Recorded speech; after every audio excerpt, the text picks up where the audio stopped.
તો અરવલ્લી જિલ્લાના મોડાસાના કુંડોલ ઘાટા ગામમાં રહેતા તરાર ચંદુભાઈ માટે આ દિવસો દુઃખદાયી બની રહ્યા છે, કારણ કે તેમની દીકરી છેલ્લા 25 દિવસથી અન્ય યુવક સાથે ઘર છોડીને ભાગી ગઈ છે।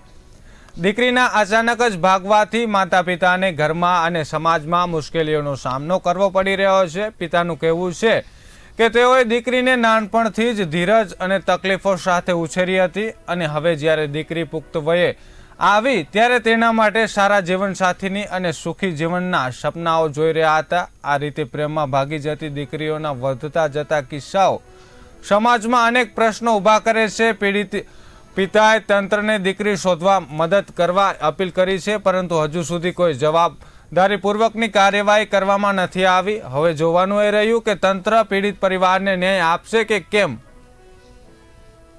અને મારી બીબી છે અલ્પાબેન ચંદુભાઈ અને મોડાસાથી શાળામાંની કોલેજમાંની ભાગી ગયેલી છે। ત્યાંથી કોઈ માહિતી નથી। 22/4/22 એ શાળામાંની નીકળી ગયેલી છે, કોઈ ખ્યાલ નથી। અને પોલીસવાળાની જોડે હું ઘણું બધું હેડે હું, પણ કોઈ શિક્ષકો કે સાહેબો કોઈ કોને લેતા નથી। શાળામાંની સર્ટિફિકેટ કાઢીને મૂકી છે, પણ ત્યાં સુધી એ બા વિચારતા નથી કે સાહેબો કે તારે જેમ કરવું એમ કરે। હું મોડાસા ટાઉનમાં ગયો, ટિન્ટોઈ ટાઉનમાં આવ્યો, ટિન્ટોઈ આવ્યો પોલીસ સ્ટેશન, તો લગન ટિન્ટોઈવાળા મને ના પાડે છે। અને હું મોડાસા આવ્યો તો લગન ના પાડે છે કે તારે ગોધીનગર કરતો અહીંયા મારે જોડે આવે નહીં, બાકી કઈ જગ્યાએ છે તું, આવું બધું મને કહે છે। એક દિવસ હું એ ફોન કર્યો કે રાજુભાઈ કરીને વકીલ હતા તો એમને જોડે હું એક મારો કોન્ટેક હતો, એટલે હું એ ફોન કર્યો એટલે કે તારું પિક્ચર બધું પૂરું થઈ ગયું।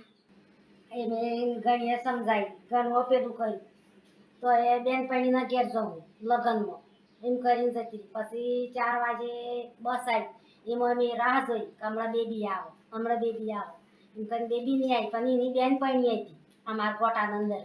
પછી એમને પૂછ્યા એમ જઈ તે પછી એ બી સોરી એમ કહેતા તો બેનપણીના ઘેર જઈએ, એ કાલે આવે। પછી કાલે નહીં આવી, પછી પાછળ મેં મોડાસા તપાસ કરી, જો ભણવા મૂકી દે આઈટીઆમાં, તે પછી રોઈની સર્ટી લઈ લીધી છે। સર્ટી લઈ લીધી પછી બેની તો આલી દીધી કે